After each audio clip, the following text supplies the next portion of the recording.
Hello दोस्तों, स्वागत है आप सभी का library and information science by Tejashwi YouTube channel पर। आज हम केवीएस के जो प्रीवियस ईयर क्वेश्चंस हैं, जो कि मिक्स्ड क्वेश्चंस हैं, यानी हर एक यूनिट से अलग अलग क्वेश्चंस। लास्ट वीडियो में हमने जो किया था वो यूनिट 1 से जो क्वेश्चंस आए हुए थे प्रीवियस ईयर उनके बात की थी, और आज की इस वीडियो में हम मिक्स्ड क्वेश्चंस करेंगे। तो चलिए शुरू करते हैं।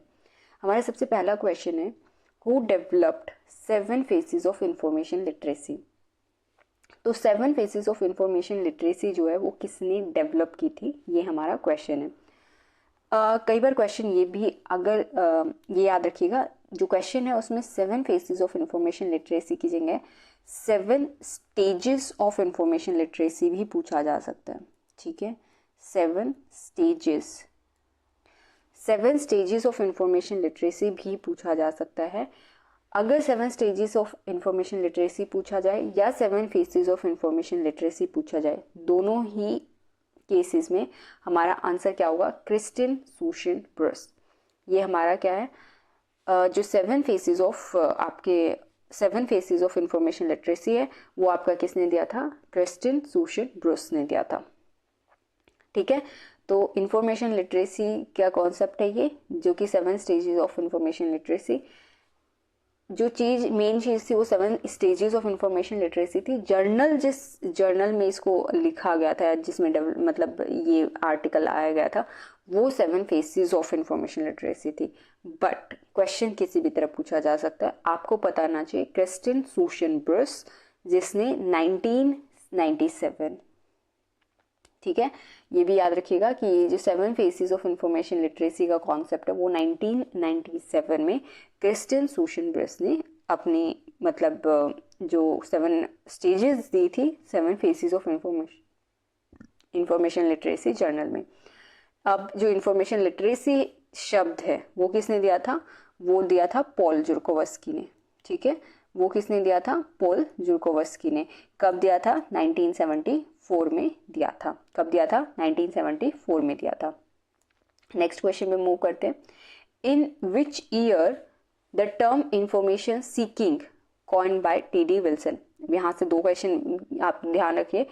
First thing is information seeking, ये इंफॉर्मेशन सीकिंग बिहेवियर भी आ सकता है। इंफॉर्मेशन सीकिंग की बात की जाए तो वो टी.डी. विल्सन ने इंट्रोड्यूस किया था या कॉइन किया था। ठीक है, टी.डी. विल्सन। कई बार थॉमस टी की जगह थॉमस भी लिखा जा सकता है। तो थॉमस डी विल्सन या टी.डी. विल्सन जो थे, इन पर्सन ने इंफॉर्मेशन सीकिंग इस शब्द को कॉइन किया था। क्वेश्चन है कि कब किया था? तो 1981 में टी.डी. विल्सन जी ने इंफॉर्मेशन सीकिंग इस शब्द को कॉइन किया था। ठीक है, इस शब्द को कॉइन किया था। नेक्स्ट बात करते हैं, Indian library review. Indian library review एक ब्लॉग है, और इस ब्लॉग को लिखता कौन है, या फिर शुरू किसने किया हुआ है, या फिर मतलब इसका कनेक्शन किसके साथ है, ये हमारा क्वेश्चन है। तो इंडियन लाइब्रेरी रिव्यू की अगर हम बात करें तो इंडियन लाइब्रेरी रिव्यू को लॉन्च मतलब जो स्टार्ट की थी ये लिखना मतलब जो भी है, तो वो 2012 से शुरू किया गया था। कब किया गया था? 2012 से इसको शुरू किया गया था। किस मोटिव के साथ कि जो भी हमारी लाइब्रेरी की न्यूज़ है ना, उसका इलेक्ट्रॉनिक डाइजेस्ट भी कोई होना चाहिए। ठीक है, मतलब इलेक्ट्रॉनिकली भी हमारे पास कुछ होना चाहिए, तो ये शुरू किया गया था। और जिसने ये शुरू किया था वो बॉडी है national library of India Kolkata. ठीक है, वो बॉडी कौन सी है? National library of India Kolkata. ठीक है, इंडियन लाइब्रेरी रिव्यू जो कि 2012 में शुरू किया गया था। किसने शुरू किया था? नेशनल लाइब्रेरी ऑफ इंडिया ने शुरू किया था। किस लिए? ताकि इलेक्ट्रॉनिक हमारा जो इलेक्ट्रॉनिकली लाइब्रेरी की न्यूज़ आप एक तरह से पब्लिश कर सके, कह सकते हैं। ठीक है, तो नेशनल लाइब्रेरी ऑफ इंडिया कहाँ पर है? कोलकाता में है। नेशनल लाइब्रेरी ऑफ इंडिया का पुराना नाम क्या है? Imperial library. क्वेश्चन पूछा जा सकता है, क्या नाम है? Imperial library. पुराना नाम है इंपीरियल लाइब्रेरी। और इंपीरियल लाइब्रेरी से नेशनल लाइब्रेरी ऑफ इंडिया नाम जो बना वो किस एक्ट के तहत बना? तो वो imperial library change of name act. कब का? 1948 का। ठीक है। 1948 का जो नेम है imperial library change of name act 1948, उसके तहत इंपीरियल लाइब्रेरी से नाम चेंज होके क्या हो गया, नेशनल लाइब्रेरी ऑफ इंडिया। और इंडियन लाइब्रेरी रिव्यू एक ब्लॉग है, ब्लॉग स्पॉट पे इसको किया जाता है, मतलब कि इसको क्रिएट किया गया था। और किसने किया था, national library of India Kolkata ने इसको स्टार्ट किया था। नेक्स्ट क्वेश्चन की तरफ बढ़ते हैं। Colon classification 6th edition. Okay, तो कॉलन क्लासिफिकेशन जो है उसका जो 6th एडिशन है, सबसे पहले बात तो है कॉलन क्लासिफिकेशन जो है वो किन्होंने दिया था, तो SR रंगनाथन जी की क्लासिफिकेशन का नाम है कॉलन क्लासिफिकेशन। कब दी थी, तो ये हमारी 1933 में। कब दी थी, सबसे पहला जो एडिशन आया था 1933 में आया था। हम बात कर रहे हैं कॉलन क्लासिफिकेशन के 6th एडिशन की, जो कि आइडियली हम यूज़ करते हैं, ठीक है। तो कॉलन क्लासिफिकेशन जो है उसका 6th एडिशन में हमारे पास फेज रिलेशनशिप्स होते हैं, फेज रिलेशंस होते हैं, ठीक है। तो उसमें बी जो डिजिट है वो किसको शो करता है, तो अगर आपने कॉलन क्लासिफिकेशंस पढ़े होंगे तो आपको पता होगा इसमें हमारे पास 6 काइंड होते हैं फेज रिलेशन के, ठीक है। कितने काइंड होते हैं, 6 तरह के आपके फेज रिलेशंस होते हैं। 6 तरह के हमारे क्या होते हैं, फेज रिलेशंस होते हैं, जिसमें हमारे पास क्या है, इंट्रा एरे होता है, इंट्रा एरे। दूसरा फिर आपका हो जाता है इंट्रा फैसेट, और इंटर सब्जेक्ट, ठीक है। तो इंटर सब्जेक्ट होता है, इंट्रा फैसेट होता है, और इंट्रा एरे होता है। अब इसमें आपका जो इंटर सब्जेक्ट होता है, कौन सा होता है आपका, इंटर सब्जेक्ट जो होता है, तो इंटर सब्जेक्ट में हमारे पास A, B, C, D, E और G होता है, ठीक है।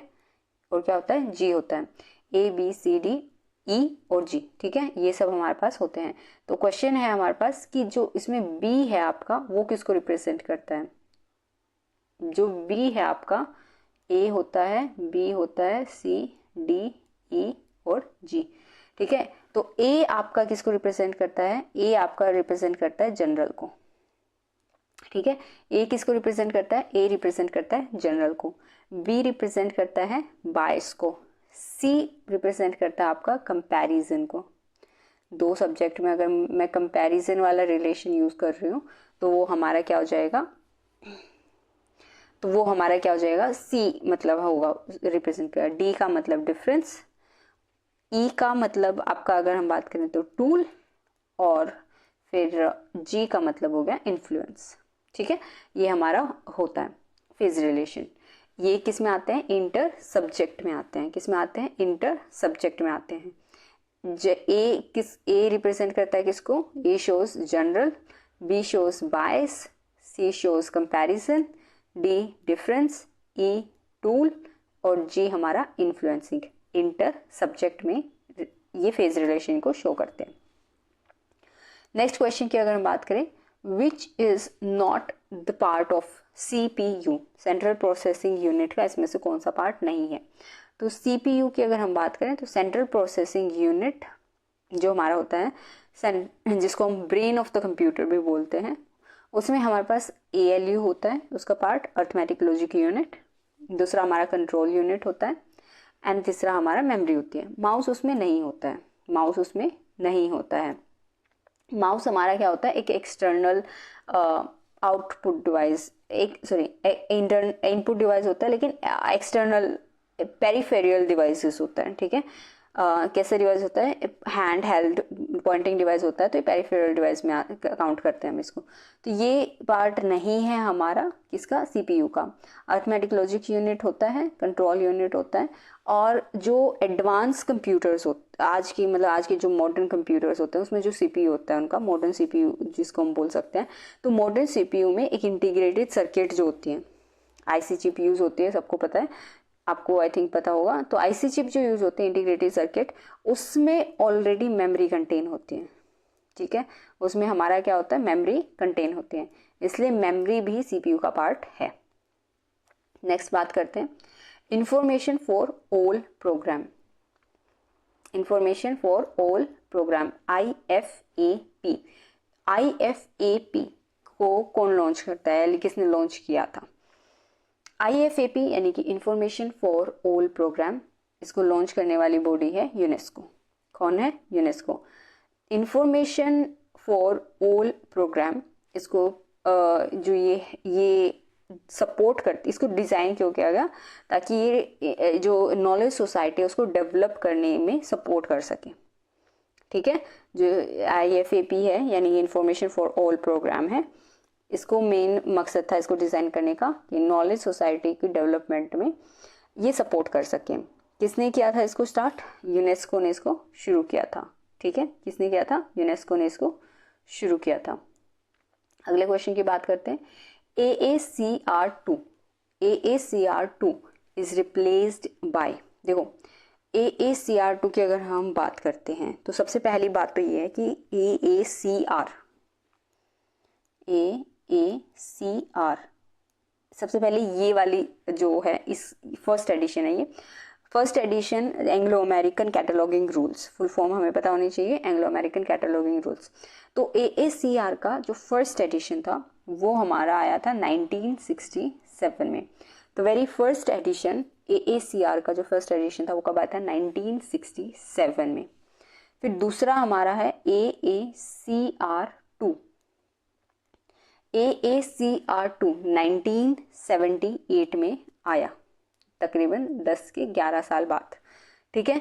तो AACR का first edition Anglo American cataloguing rule का आया 1967 में, AACR2 आया 1978 में। फिर इसी का एक रिवाइज्ड वर्जन आया था AACR2R जिसको हम बोलते हैं। तो 2R का मतलब हो गया second edition, second revised addition.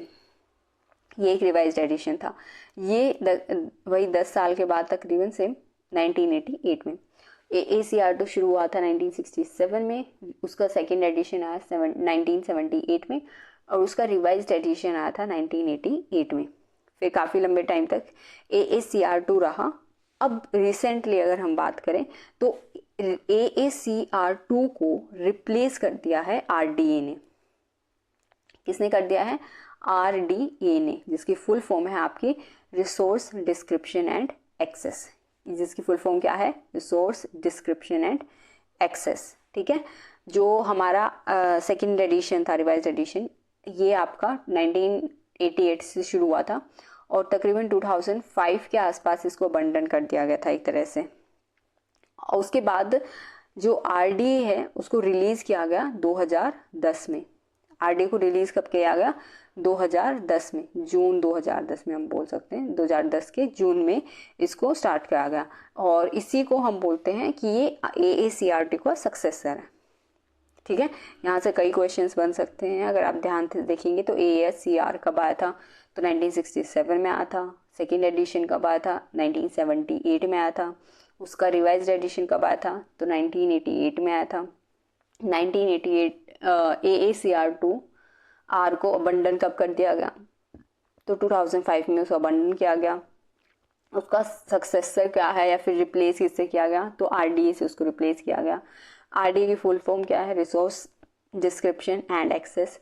Resource description and access यानी RDA को रिलीज कब किया गया? तो जून 2010 में इसको रिलीज किया गया, ठीक है। नेक्स्ट क्वेश्चन पे मूव करते हैं। Europa world of learning. Europa world of learning क्या है? तो देखो, यूरोपा वर्ल्ड ऑफ लर्निंग ये शुरू हुई थी 1947 में, ठीक है। कब शुरू हुई थी? यूरोपा वर्ल्ड ऑफ लर्निंग 1947 में शुरू की गई थी। एनुअली इसको प्रिंट किया जाता है।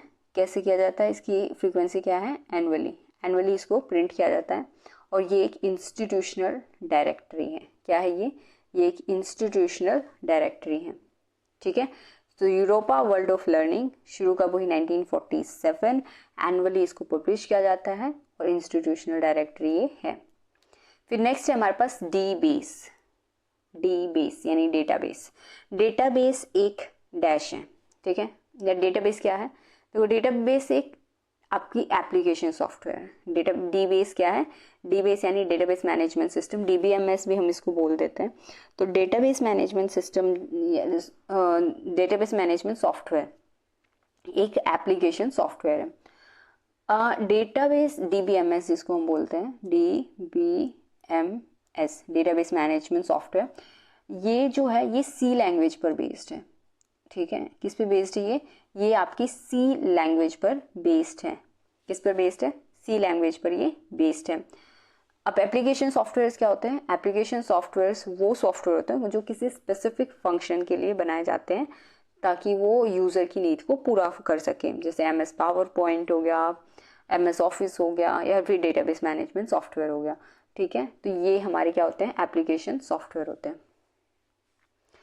उसके बाद नेक्स्ट है हमारा Raja Ram Mohan Roy national agency for ISBN is located at. Okay, national agency ISBN के लिए कहाँ पर लोकेटेड है।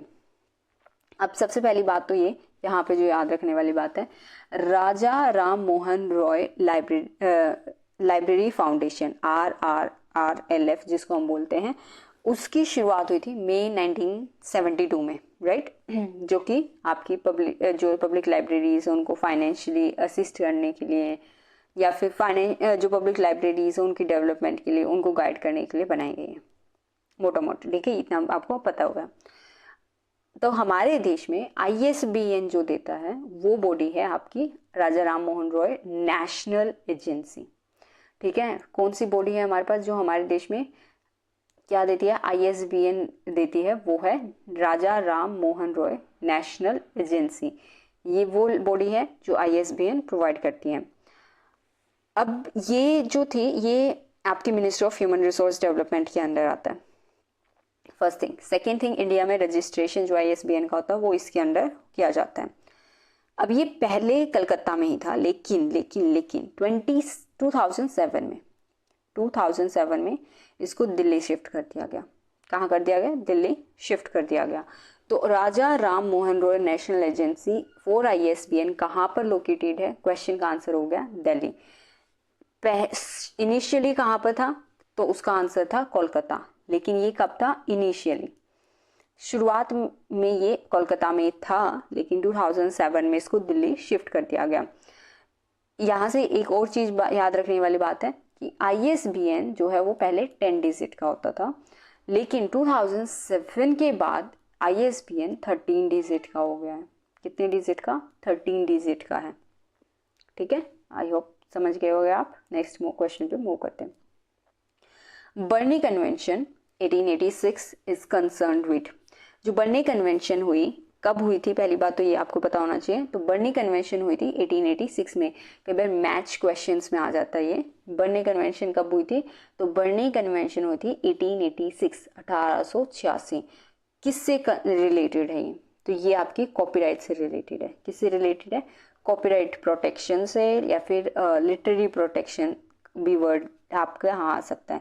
वैसे तो कॉपीराइट ही आपका आएगा, लेकिन अगर कॉपीराइट ना भी आए तो लिटरेरी भी आ सकता है, तो वो याद रखने वाली बात है। तो लिटरेरी प्रोटेक्शन आपका हो सकता है, ठीक है। तो ये हमारा हो गया कि बर्नी कन्वेंशन किससे कनेक्टेड है, कॉपीराइट से कनेक्टेड है। कब हुआ था ना, 1886 में हुआ था। नेक्स्ट है database Indian patents is published by. जो इंडिया में पेटेंट्स होते हैं उनके जो डेटाबेस है उसको कौन पब्लिश करता है, तो इंडिया में इंडियन पेटेंट्स की बात की जाए तो उसके डेटाबेस को पब्लिश करने वाली बॉडी है निस्केयर, ठीक है। उसके पब्लिश करने वाली बॉडी कौन सी है, निस्केयर। निस्केयर की फुल फॉर्म हमें पता होनी चाहिए, national institute of science communication and information resources. 2002 में निस्कॉम और इंस्टॉक को मर्ज करके इसको बनाया गया था। इसका हेडक्वार्टर कहाँ पर है, दिल्ली में। हेडक्वार्टर कहाँ पर है इसका, दिल्ली में हेडक्वार्टर है।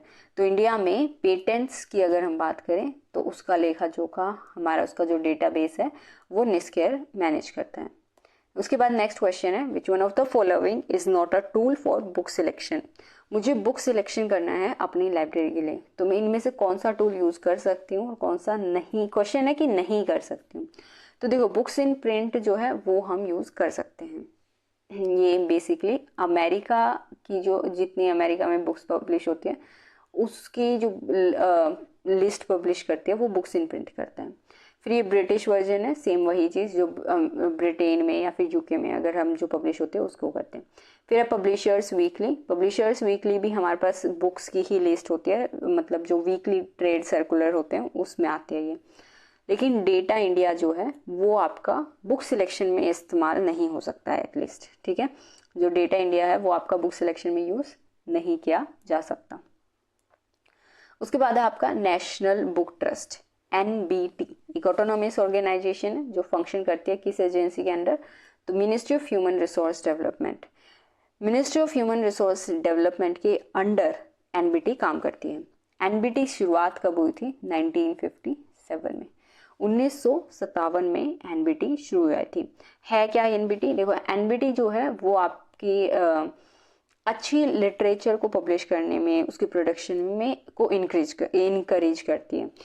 करती किस किस लैंग्वेज में है? हिंदी में, इंग्लिश में, और जो भी इंडियन लैंग्वेजेस हैं जो हमारे कॉन्स्टिट्यूशन में मेंशन्ड है उन लैंग्वेजेस पे ये काम करती है।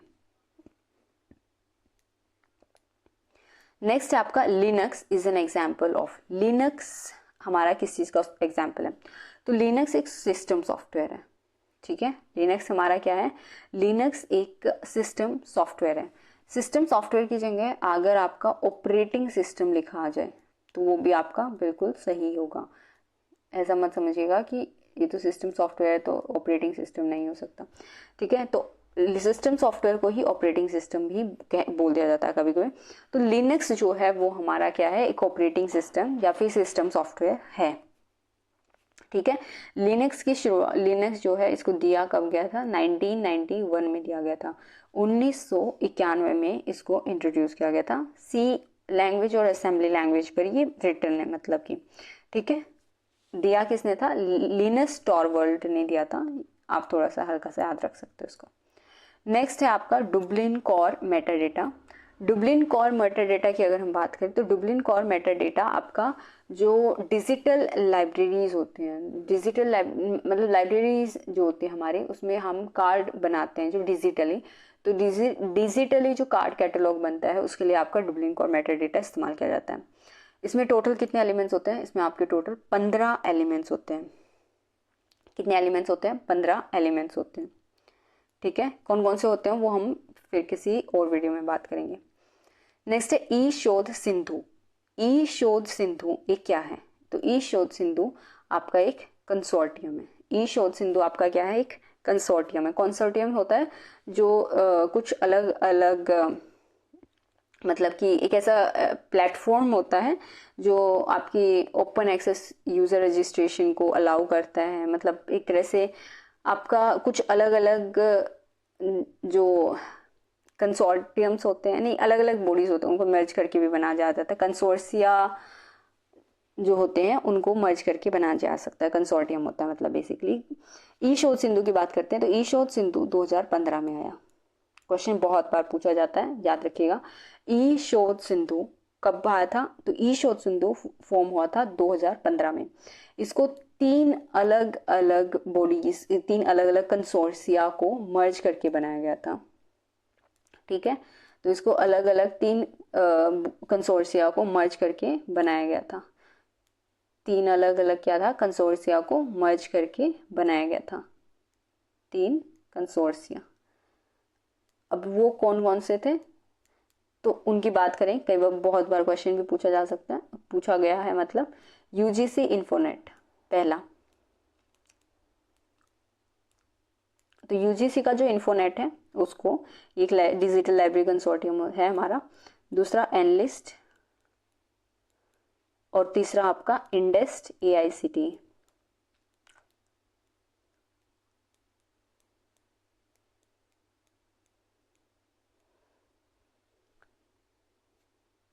ठीक है, तो इनको मर्ज करके आपका बनाया क्या गया? ई शोध सिंधु। ई शोध सिंधु। तो ई शोध सिंधु कब आया था? 2015 में। कंसोर्टियम है, 3 कंसोर्टिया को मर्ज करके इसको बनाया गया था। पहला है आपका, पहली बॉडी, पहला कंसोर्टिया है यूजीसी इन्फोनेट, ये एक डिजिटल लाइब्रेरी कंसोर्टियम है। दूसरा हमारा है एनलिस्ट। एनलिस्ट की फुल फॉर्म हो जाएगी हमारे पास national library and information service infrastructures for scholarly content. हाँ, थोड़ा सा मिसमैच है बट यही है। नेक्स्ट है इंडेस्ट AICT। तो इंडेस्ट की फुल फॉर्म हो गई आपकी Indian national digital library in engineering science and technology, और AICT की फुल फॉर्म हो गई हमारे पास all India council for technical education. इन तीनों को मर्ज करके आपकी ई शोध सिंधु बनाई गई 2015 में। इसका नेक्स्ट क्वेश्चन हमारा बनता है कि which of the following is not a section of main entry in CCC edition number 5। देखो, आपका जो क्लासिफाइड कैटलॉग कोड है, CCC की फुल फॉर्म हो गई हमारे पास क्लासिफाइड कैटलॉग कोड, जो कि रंगानाथन जी ने दी थी, फर्स्ट एडिशन जिसका 1934 में आया था। पहला एडिशन, 5th एडिशन की बात नहीं करी मैं, पहला एडिशन इसका 1934 में आया था। एक यूजर ओरिएंटेड कोड था जिसमें रूल रेगुलेशंस आपको दिए गए थे। अब इसमें जो मेन एंट्री होती है, मेन एंट्री में आपके टोटल 6 सेक्शन होते हैं। ठीक है, जो इसमें मेन एंट्री होते हैं उसमें टोटल आपके 6 सेक्शन होते हैं। पहला सेक्शन होता है आपका लीडिंग सेक्शन, दूसरा सेक्शन होता है आपका हेडिंग सेक्शन, तीसरा होता है आपका टाइटल सेक्शन, चौथा टाइटल सेक्शन के बाद आपका एक आता है नोट करने का सेक्शन, उसके बाद एक सेशन नंबर आता है, और फिर आपका आता है ट्रेसिंग सेक्शन। लेकिन नेम सेक्शन CCC की मेन एंट्री में नहीं आता है। ठीक है, तो क्लासिफाइड कैटलॉग कोड के 5th एडिशन के अकॉर्डिंग हमारे पास जो मेन एंट्री होती है उसमें 6 सेक्शंस होते हैं, जिसमें से सबसे पहले आपका लीडिंग सेक्शन आएगा, उसके बाद फिर आप लीडिंग सेक्शन के बाद आप हेडिंग लिखेंगे तो हेडिंग सेक्शन आ गया, हेडिंग के बाद आप टाइटल लिखेंगे तो टाइटल सेक्शन आ गया, उसके बाद अगर आपका कुछ लिखना है तो नोट आ गया, इधर आप एक सेक्शन नंबर लिख सकते हैं, एंड ट्रेसिंग सेक्शन आ गया। तो ये सब चीज़ें होती हैं, ये सिर्फ ये सेक्शंस होते हैं। नेम सेक्शन आपका इसमें काउंट नहीं होता है, मतलब इसमें नहीं होता है नेम सेक्शन का। नेक्स्ट क्वेश्चन की बात करते हैं। National register of translators is maintain by national register of translator. देखो, जो निस्केयर है, निस्केयर यानी national institute of science communication and information resources, जिसका हेडक्वार्टर दिल्ली में है, 2002 में इसको बनाया गया था इंस्टॉक और निस्कॉम को मर्ज करके। ये हमारा ट्रांसलेशन का काम करता है।